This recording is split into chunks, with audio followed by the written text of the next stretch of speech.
The footage reached Earth within hours and spread across human networks like wildfire, and people watched as 8 Marines held off thousands of Vorath soldiers, and the impossible mathematics of the kill ratios became a rallying cry for a species that had never faced extinction from an outside force, and Ambassador Sumin understood immediately that this was more than a military victory, but a propaganda weapon that could shift the entire galactic balance. Observer Kelthrain of the Neutral Concordat Assembly watched the battle recordings with growing fascination, because in 500 years of documenting galactic conflicts, he had never seen anything like this, and most species, when confronted with overwhelming force, either surrendered or died quickly, but humans adapted and fought with a creativity that bordered on madness, and he began writing reports that would change how the galaxy viewed Earth forever. The Vorath Empire had built its power on a simple formula, which was that overwhelming force and advanced technology could crush any resistance, and most species submitted after the first demonstration of Vorath military might, and those who resisted were exterminated as examples. But Mars was becoming something else entirely, and whispers began spreading through the subject worlds that maybe the Empire was not invincible after all. Hyojin coordinated supply drops from Earth to the Mars resistance, and she worked through smugglers and sympathetic alien merchants who saw profit in human desperation, and weapons and ammunition and medical supplies began flowing through blockade routes that the Vorath could not completely seal, and every package that reached Daewon's forces extended their ability to fight war. Marshal Throvik convened his senior officers and demanded answers for how a handful of Marines could devastate multiple assault forces, and Battle Captain Vorn had no answers except that humans fought unlike any enemy the Empire had encountered, and they used terrain and psychology and asymmetric tactics that negated technological advantages. Sub-Commander Relthus presented detailed analysis, showing that human forces were not merely defending, but learning and adapting with each engagement, and their tactics evolved faster than Vorath counter-tactics could develop. And this meant that the longer the war continued, the more dangerous the humans would become. Throvik rejected this analysis as defeatist thinking, because accepting it meant accepting that the Empire might actually lose, and that was impossible because the Vorath had crushed 347 civilizations, and Earth would not be the exception, and he ordered total war protocols, which meant no more restraint and no more attempts to preserve infrastructure for future colonization. Lieutenant Daewon's force had grown to 43 fighters, including Marines and militia, and civilian volunteers who had learned to fight through necessity and desperation, and they controlled significant portions of the New Sol region, and operated with increasing coordination and effectiveness. Bora established a secure communication network, using a combination of human and captured alien technology, and she could coordinate operations across the entire resistance and pass intelligence to Earth Command, and even send messages to other human colonies that were preparing for their own Vorath invasions. The galactic community watched Mars with intense interest, because multiple species had their own grievances against the Vorath Empire, and saw in human resistance a possible template for their own liberation, and Ambassador Sumin worked tirelessly to convert sympathy into concrete support, and slowly, a coalition began forming. Taeyang had become legendary among both humans and Vorath, and his sniper attacks had killed 73 enemy soldiers, including multiple high-ranking officers, and the Vorath offered a substantial bounty for his capture, or death. But he continued operating with impunity because the canyons provided endless positions and escape routes. Jiwoo's medical station had saved over 100 lives, and she trained civilian volunteers in basic field medicine because the professional medical staff was stretched impossibly thin, and every person who could treat wounds or stabilize trauma victims multiplied the effectiveness of the limited resources. Yun-Su had weaponized everything he could find and created, improvised explosives from mining chemicals and modified Vorath plasma weapons to work with human power systems, and he taught other fighters his techniques because knowledge sharing meant the resistance could survive even if individual experts were killed. Sergeant Minho's artillery crews had destroyed multiple Vorath supply depots and communications arrays and troop concentrations, and they moved constantly to avoid counter-battery fire and operated with a mobility that frustrated every Vorath attempt to eliminate them. Private Yunji had mapped every tunnel and canyon and underground passage in the entire New Sol region, and she could guide forces through routes that the Vorath did not know existed, and this mobility advantage proved crucial. When enemy forces tried to encircle Marine positions, the Vorath began taking hostages from the civilian population and threatening executions if the resistance did not surrender, and Throvik believed this would break human will because most species valued individual lives over abstract concepts like freedom. Day One received the ultimatum and felt rage and helplessness because he could not protect everyone, and the Vorath had thousands of civilians under guard, but surrendering meant condemning, not just Mars but eventually Earth itself, and he made the hardest decision of his life, which was to continue fighting. The executions began, and the Vorath broadcast them across all frequencies, and showed human civilians being killed one by one, and expected the resistance to crumble, but instead it hardened because the Marines understood that surrender would not save these people, and at least fighting gave them a chance. Jiwoo watched the execution footage and cried for the first time since the invasion because she was a healer and seeing preventable death destroyed something inside her. But she returned to her medical station and continued saving the lives she could reach, because that was all anyone could do. The civilian population of New Seoul responded to the executions not with surrender, but with increased support for the resistance, and people who had remained neutral began actively helping the Marines, and the Vorath discovered that terrorism creates martyrs, and martyrs inspire resistance. Observer Kelthrain documented the executions and the human response, and transmitted his reports to the Concordate Assembly and other galactic powers, and his commentary was damning, because the Vorath had revealed themselves as brutal occupiers rather than benevolent conquerors, and sympathy for Earth increased across multiple species. Ambassador Sumin used the execution footage in emergency diplomatic sessions, and species that had been reluctant to oppose the Empire began reconsidering, because if the Vorath would commit such atrocities against humans, then no species was safe, and quiet support became open advocacy. War Marshal Throvik received intelligence that multiple subject species were experiencing increased unrest, and several minor rebellions had erupted on worlds that had been pacified for decades, and the Mars campaign was inspiring resistance across the Empire, and this was strategically catastrophic. He decided to make an example that would crush human morale and demonstrate Vorath power beyond question, and he would personally lead an attack using his elite palace guard who had never been defeated in battle, and he would capture Lieutenant Daewon alive and execute him publicly. The palace guard numbered 1,200 soldiers, and they were equipped with the finest weapons and armor the Empire could produce, and they had fought on 100 worlds and never lost a battle, and they considered themselves invincible. Day One received intelligence about the coming attack from Bo-Ra, who intercepted Vorath planning communications, and he understood that this was meant to be the final decisive engagement, and that Throvik was gambling everything on breaking the resistance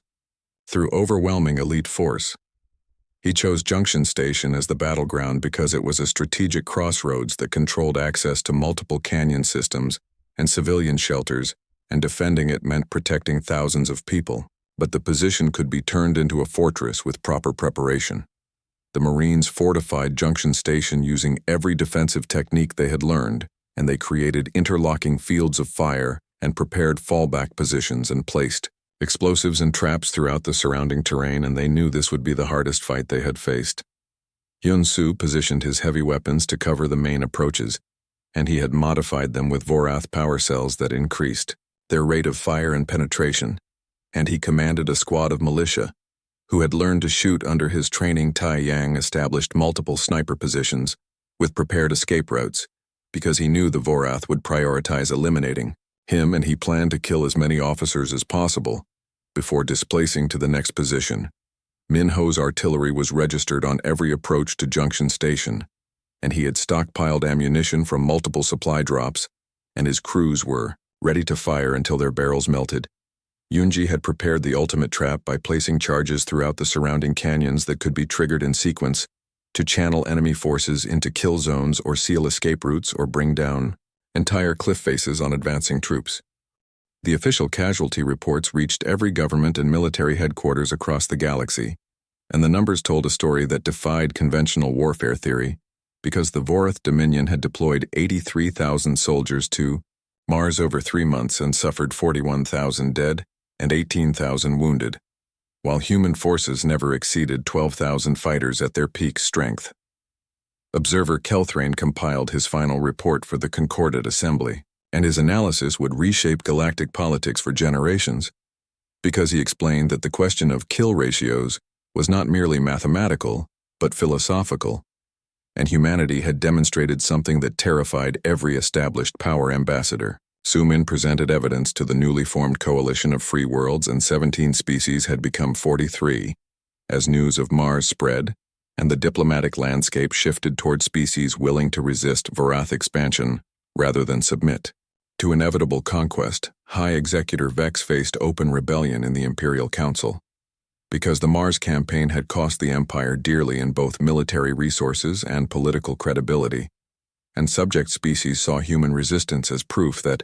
the Vorath could be defeated, and rebellions erupted on dozens of worlds. War Marshal Throvik recovered from his wounds in a medical facility on the flagship and watched reports from Mars with growing despair because his career was destroyed and his reputation shattered, and the palace guard that had never known defeat was broken and demoralized. Battle Matron Krell led a faction of Vorath officers who argued that continuing the war with humanity was strategic suicide, because every battle made humans more dangerous and every victory cost more than the Empire could afford, and the only rational choice was negotiated. Peace Lieutenant Day Wan commanded a force that had grown to 5,000 fighters as reinforcements arrived from Earth and other colonies, and they had transformed New Sol into a fortress that could withstand anything short of planetary bombardment, and the Vorath assault stalled against prepared defenses. The mathematics of the conflict became impossible to ignore, because Unit 7's original 8 Marines had directly or indirectly caused over 3,800 Vorath casualties through 3 months of continuous combat, and the ratio was approximately 475 enemy soldiers per Marine. Taiyang's personal kill count reached 247 confirmed eliminations, and he had become a legend across the galaxy, and Vorath soldiers feared his name, and human forces told stories about the sniper who never. Miss Jiwoo had saved over 800 lives through battlefield medicine and training civilian volunteers, and she had proven that healing was as important as killing in asymmetric warfare because every saved soldier returned to the fight. Boraz Intelligence Network had identified countless Vorath targets and predicted enemy movements and coordinated resistance across the entire Mars theater, and her work multiplied the effectiveness of every human fighter Minho's artillery had destroyed. Supply depots and command centers and troop concentrations, and he had trained dozens of other gunners who spread his techniques throughout the resistance. Yunji's knowledge of terrain and demolitions had shaped every major engagement, and her traps and obstacles had claimed thousands of enemy soldiers and made the canyons into a maze of death. The Vorath Empire convened an emergency summit to determine the future of the Mars campaign, and High Executor Vex presented 3 options, which were total commitment, including planetary bombardment or negotiated ceasefire with territorial concessions, or complete withdrawal from human space. The Imperial Council fractured into factions because total war risked galactic intervention, and negotiated peace appeared weak and withdrawal meant admitting defeat. But continuing the current strategy meant bleeding the Empire to death. War Marshal Throvik made an unauthorized decision because he could not accept defeat, and he would restore his honor through one final victory, and he assembled 10,000 soldiers and personally led a surprise assault on New Sol. The attack came at dawn when Throvik believed the human forces would be least prepared, and his troops pushed through the outer defenses using tactics learned from 3 months of hard fighting, and they drove deep into the colony. Daiwan received reports of the breakthrough and understood immediately that this was Throvik's personal gamble, and he committed his reserves to contain the assault and called for Minho's artillery and air support from the newly arrived Earth forces. The battle raged through New Sol's streets and buildings, and the Vorath advanced with desperate determination because they knew this was their last chance, and the Marines fell back fighting through prepared positions. Throvik led from the front because he needed this victory to redeem his failures, and he pushed toward the human command center, where Daewon coordinated the defense. And the 2 commanders were on a collision course. Taeyang tracked Throvik through his scope and had multiple opportunities to kill the War Marshal. But Daewon ordered him to hold fire because Throvik's death would make him a martyr, but his capture would be a propaganda victory. The Vorath assault reached the command bunker, and Throvik's personal guard breached the outer defenses, and the war marshal himself entered the facility with weapon drawn. Day-Wan waited with Bo-Ra and Tae-Yang and several other Marines, and when Throvik entered they had him surrounded, but he was still dangerous and armed and desperate. The standoff lasted seconds that felt like hours, and Throvik demanded to know how the humans had won when every advantage belonged to the Empire, and his voice carried rage and confusion and desperation. Day-Wan answered simply and said that the Vorath fought to conquer, while humans fought to survive. And understanding that difference was understanding why the Empire would lose. Throvik raised his weapon, but before he could fire, High Executor Vex's voice came through every communication channel and announced that the war was over, and the Vorath Empire was withdrawing from human space immediately, and all military operations would cease. The war marshal stood frozen because the order was clear, and binding and disobeying would mean execution, but obeying meant accepting defeat, and his weapon trembled in his hands. Battle Matron Krell entered the bunker with a squad of loyalist troops, and she disarmed Throvik and placed him under arrest for unauthorized military action, and she told Day-Wan that the Empire was done fighting. Throvik demanded one final answer before he was taken away, and he asked what the kill ratio was for a single Earth Marine because the mathematics still made no sense. Day-Wan looked at his surviving squad members and calculated the impossible numbers, and Unit 7 had started with 8 Marines and now had 4 still standing, and they had killed thousands through direct action and tactical coordination. He told Throvik that the ratio was not a number,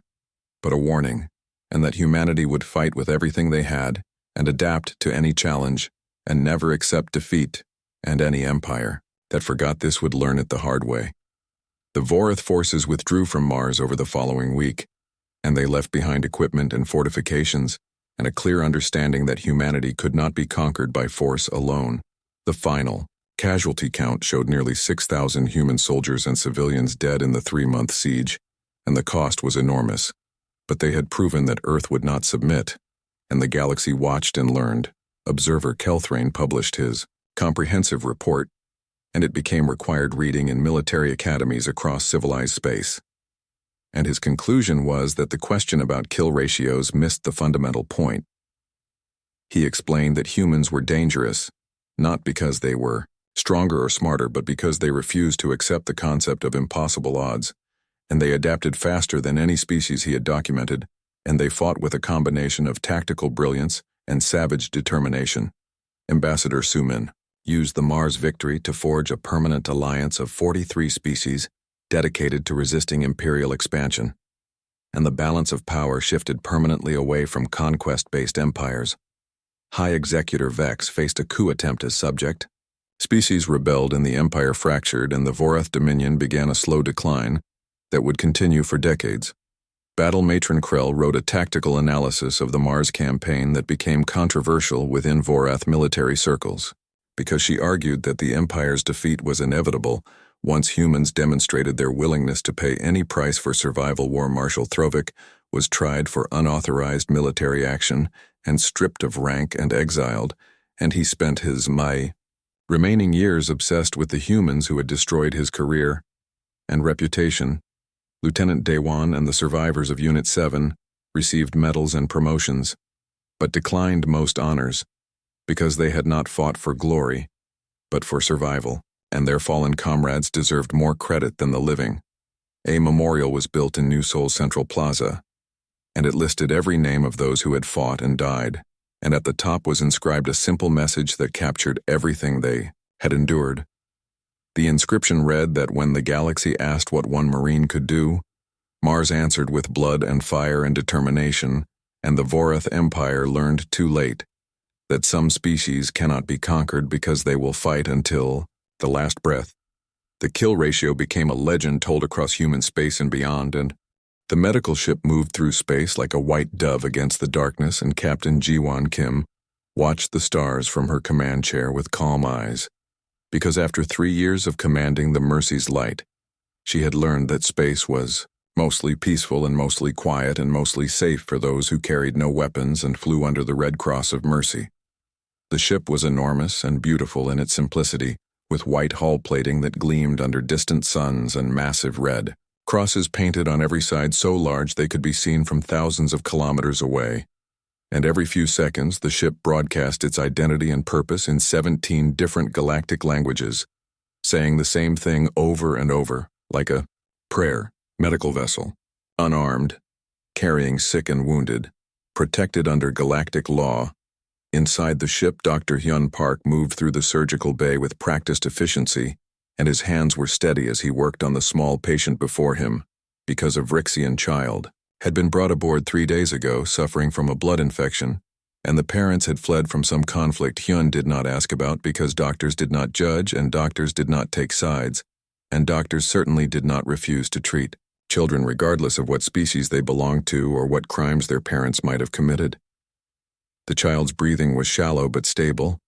and Hyun allowed himself a small smile behind his surgical mask, because this one would live and this one would go home, and maybe that meant something in a galaxy that seemed determined to tear itself apart over borders and resources and ancient grudges that nobody could quite remember the origins of anymore. 3 decks below, Nurse Sora Lee sang softly to the children in the pediatric ward, because young ones recovered faster when they felt safe, and what made children feel safer than songs. And there were 14 children currently in her care, representing 6 different species, and some had been injured in accidents, and some had rare diseases, and some had simply been born on ships too far from proper medical facilities, and needed surgery their parents could not afford. But the Mercy's Light did not charge fees and did not turn anyone away, and did not ask questions about citizenship or credit ratings or political affiliations. Lieutenant Minho Choi sat at the communication station, monitoring the usual chatter of space traffic and distress calls and automated weather warnings. And he had been doing this job for 2 years now and had learned to filter out the noise and focus on what mattered. And right now what mattered was that they were still 8 hours from the colony that had requested their help with a viral outbreak, and the sooner they arrived, the more lives they could save. The ship carried 233 human crew members and 114 patients from a dozen different worlds, and every single person aboard knew they were safe because medical ships did not get attacked, and medical ships did not get boarded, and medical ships did not get threatened, because there were some rules even in the chaos of galactic politics that everyone agreed to follow, and the sanctity of hospital ships was one of those rules written in treaties older than human spaceflight. Captain Ji-won Kim had joined the medical service because she believed in those rules and believed in those treaties and believed that there was still good in a galaxy that often seemed dark, and she had turned down 3 offers to command military vessels because she did not want to carry weapons and did not want to make war and did not want to be responsible for taking lives when she could save them instead. The alarm came without warning, and the bridge light switched to red, and Minho's console erupted with warnings and proximity alerts, and when Ji-won looked at the tactical display, her heart dropped into her stomach because a Vrixian warship had just appeared out of faster-than-light travel less than 5,000 kilometers away, and was already powering weapons. She opened all communication channels, and her voice was calm, despite the fear clawing at her throat, and she said they were a medical vessel, and they were unarmed, and they were carrying patients, including Vrixian citizens, including children, and please, please, please acknowledge their status and respond.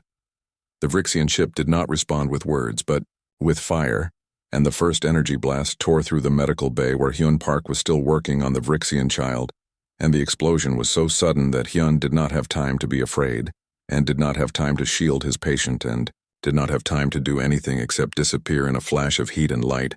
and Metal Ji-won screamed into the communication system, showing them live feeds from inside the ship, showing them the wounded and the patients and the children, and begging them to stop, and explaining over and over that they were protected under galactic law, and they had done nothing wrong, and they were healers, not warriors. The Vrixian commander finally responded, and his voice was cold and mechanical, and he said that humans were a disease and this was extermination, and then he cut the channel and fired again. The second blast hit the pediatric ward, and Sora Lee saw it coming through the window, and she threw herself over the smallest children using her body as a shield, and the explosion was white and hot, and the last thing she heard was her own voice still singing that lullaby, even as the walls came apart around her. Minho sent out emergency broadcasts on every frequency screaming for help, and recording everything because if they were going to die, then at least someone would know what happened, and at least someone would see this crime, and at least someone would remember that they had died. Doing their duty, the Mercy's Light had no weapons, and no shield strong enough to stop military fire and no way to run because hospital ships were built for comfort and capacity, not speed. And so for 7 minutes, the ship simply endured the attack while Jiwan tried everything she could think of to make it stop. She offered surrender, but there was nothing to surrender, because they had no weapons to lay down. And she offered to evacuate their patients, but the Vrixian ship targeted the escape pods as they launched, and she offered her own life in exchange for her crew. But the Vrixian commander did not want prisoners and did not want hostages, and did not want anything except their deaths. The ship broke apart slowly and terribly, and Jiwan's last act as captain was to record a final message that would be stored in the black box and hopefully recovered someday, and she said, "Tell Earth we did our duty, and tell them we died helping others, and tell them that matters, and tell them we were still trying to be good." When the shooting finally stopped, there were only 12 survivors floating in the wreckage and debris and bodies, and they were found 6 hours later by a merchant ship that had seen the distress calls. And the merchant captain wept when he saw what remained of the Mercy's Light, because he had been treated on a human hospital ship once and human doctors had saved his daughter's life. And now, this was how the galaxy repaid such kindness. The black box was recovered, and the footage was clear and undeniable, and within hours it was being broadcast on every news network across civilized space. And the galaxy watched in horror as a clearly marked medical ship was destroyed, and as doctors were murdered while trying to save patients, and as nurses died, shielding children with their own bodies. The Galactic Council convened an emergency session, and there were speeches and condemnations and strongly worded statements, and the Vrixian Empire claimed the ship had been smuggling weapons and showed obvious fake evidence that convinced nobody but gave just enough political cover for most species to avoid taking real action, because the Vrixians controlled important trade routes and had a powerful fleet, and nobody wanted to risk war over one destroyed ship, even if that ship had been full of innocents, on Earth. The news arrived like a thunderbolt, and the United Earth Assembly gathered in stunned silence as they watched the footage and saw their people murdered and saw their healers killed and saw their children die, and when the footage ended there was no discussion and no debate, and no careful political consideration. Admiral Dai Ho Kang stood before the assembly, and his face showed nothing, and his voice was quiet, and he spoke only 3 words that would echo across the galaxy and change everything that came after. He said, "Release the fleet." And behind him, holographic displays lit up, showing something the galaxy had never imagined, and had never suspected, and had never feared until this exact moment. Humanity had been hiding its true strength, and now the wolves were awake. The galaxy had always believed it knew humanity's military strength, because Earth had signed treaties limiting their fleet to 200 ships, and humanity had followed those rules carefully and displayed those 200 ships openly at every diplomatic function and military parade, and the galaxy had counted those ships and calculated their strength and decided that humans were useful as doctors and engineers, but not a real military power. Fleet Admiral Taehyung Song stood in the command center of Shadow Station, hidden in the dark spaces beyond Neptune's orbit, and watched as his true fleet began to move, and around him 4,000 warships powered up their engines and started the long journey toward Vrixian space. And these were ships the galaxy had never seen and never suspected and never imagined, because humanity had spent 23 years building in secret. The ships were not beautiful like Vrixian vessels with their elegant curves and artistic flourishes, and they were not sleek like Talarian cruisers that looked like art installations, and they were not graceful like any ship designed by species who had never known real war because humans came from Earth, and Earth had taught them that survival mattered. More than aesthetics, human warships looked like what they were, and they were covered in thick armor plating and redundant systems and weapons designed by a species that had spent 10,000 years perfecting the art of killing each other before they ever reached the stars, and every ship carried enough firepower to crack a planet,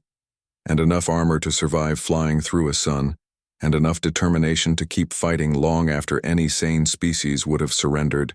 Captain Yuna Shin commanded the dreadnought Indomitable, and she watched her crew prepare for departure with pride, because these men and women had trained in secret for years, waiting for a day they hoped would never come. And now that day was here. And now they would show the galaxy what happened when you killed human healers. The news networks were going insane, trying to understand where all these ships had come from, and military analysts were recalculating everything they thought they knew about human capabilities. And alien governments were sending frantic diplomatic messages demanding explanations and receiving only silence in return, because Earth was done explaining, and done justifying, and done asking permission. Representative Sun-Hee Han stood before the Galactic Council, and her voice was soft and pleasant, like she was discussing weather or trade agreements, and she said that for 23 years, humanity had followed the rules and limited their fleets and served as doctors and engineers, and farmers, and believed in the promise of civilized space. And yesterday the Vrixian Empire had murdered 335 unarmed souls, including 47 children. She paused and let that number hang in the air, because numbers were just numbers until you remembered that each one had been a person with a name and a family, and dreams and plans and futures that would never happen now. She continued and said the council had offered thoughts and concerns and strongly worded statements, and this was insufficient and inadequate and insulting to the memory of those who died, and Earth was now invoking Article 12 of the Sapience Accords, which was the right of proportional response. The council chamber erupted in protests and arguments and threats because Article 12 had never been invoked before and was meant only for the most extreme circumstances, and several species demanded that Earth stand down and negotiate and follow proper diplomatic channels. Sun-Hee Han waited for the noise to die down, and then she said this was not negotiable and not reversible and not subject to debate, and Earth was not declaring war on the Vrixian Empire, but on the concept that such an atrocity could go unanswered, and this was justice, not revenge. She said one more thing before she left the chamber, and her voice was still pleasant and still soft, but now there was iron underneath, and she said that for 23 years the galaxy had mistaken human kindness for human weakness, and that mistake would not be made again. Commander Junho Lee worked in the shadows as he always had, because special operations meant doing things that could never be spoken of in public. And right now, he was doing something that would have been impossible for any other species, but humans had grown up with the internet and cyber warfare and hacking. And they understood information systems in ways that species who had received computers from more advanced civilizations never quite grasped. He sat in a dark room surrounded by screens, and his fingers danced across keyboards, and within 6 hours, every Vrixian military communication was compromised, and every code was broken, and every ship location was known, and every commander's personal message was sitting in human intelligence databases waiting to be used. One message in particular was important, and it was from War Master Thaxir to his superior officer, and Junho Lee read it 3 times to make sure he understood correctly, and then he sent it directly to Representative Sun-Hee Han with a recommendation that it be played before the Galactic Council. The message said that the humans had been transporting refugees from Vrixian conquered territories, and Thaxir could not allow witnesses to survive, and the hospital ship designation had provided perfect cover for disposal, and the word disposal was used like he was talking about trash, and not people, and not children, and not healers who had been trying to save lives, including Vrixian lives. Sun-Hee Han played that message in the council chamber, and let every species hear a Vrixian military commander admit to premeditated murder, and admit to using the protected status of a hospital ship as a hunting opportunity, and admit that this was not a mistake or an accident, but a calculated war crime. The chamber fell silent, and even the Vrixian representatives had no response, because there was no defense and no justification and no way to pretend this was anything other than what it was. 3 species that had remained neutral now offered support to Earth, and 5 species that had been Vrixian allies quietly began withdrawing their support, and 7 species that had suffered under Vrixian aggression for years started sharing intelligence with human forces, because maybe finally someone was going to make the Vrixians pay for their crimes. Fleet Admiral Tae-hyung Song received reports from across the galaxy and began coordinating what would be the largest human military operation since the Unification Wars, and his plan had 3 phases that he had been refining for weeks. Phase 1 was isolation, and human ships began appearing at every major trade route between Vrixian space and the rest of the galaxy, and they did not attack and did not threaten and did not need to, because just being there was enough, and merchant ships began refusing to travel to Vrixian ports, and trade agreements began falling apart, and the Vrixian economy started to feel the pressure. Phase 2 was demonstration. And this would be the hard part because humanity needed to show the galaxy what they were capable of without becoming the monsters they were fighting, and this meant precision and discipline and control. Even in the heat of battle. Phase 3 was judgment, and this meant finding everyone responsible for the attack on the Mercy's Light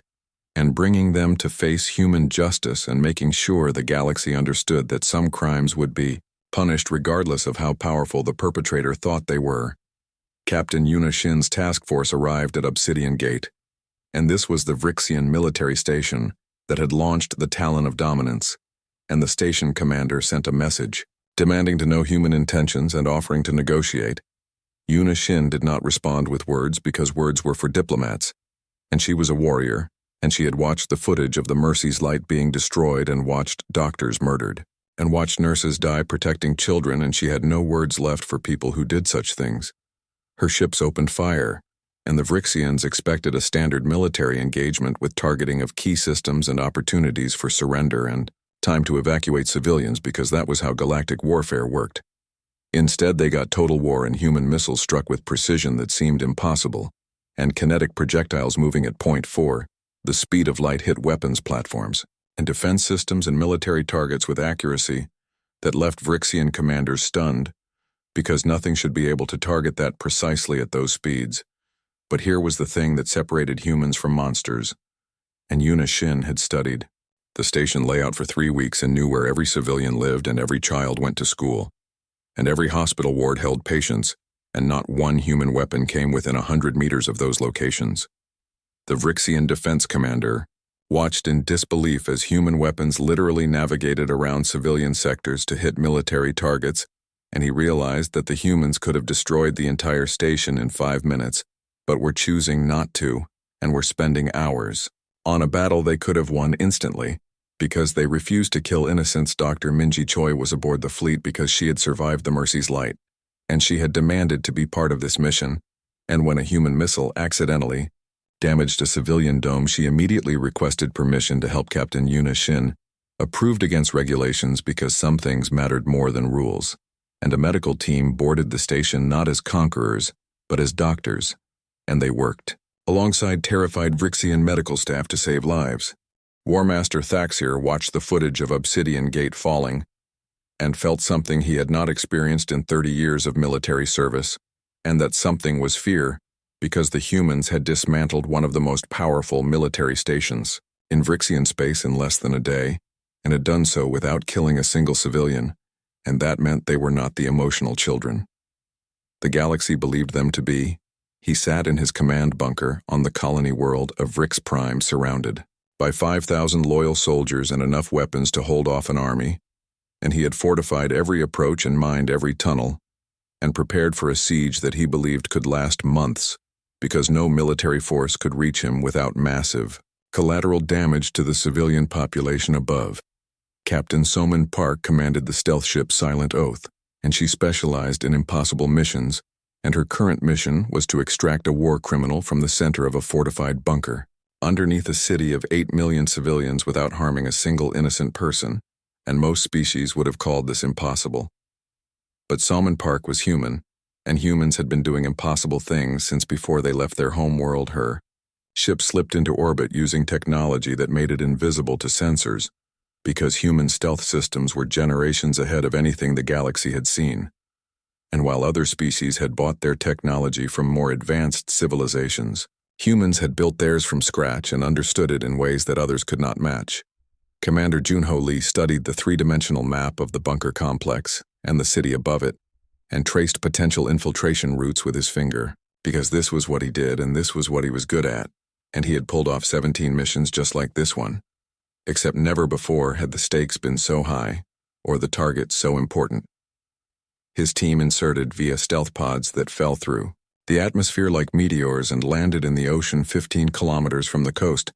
and they swam underwater for 6 hours using rebreather systems and arrived at a drainage tunnel that human intelligence had identified 3 weeks earlier. The tunnel system was old and partially collapsed and not on any current maps because it dated back to the colony's founding, 200 years ago. But humans were very good at finding things that people wanted hidden,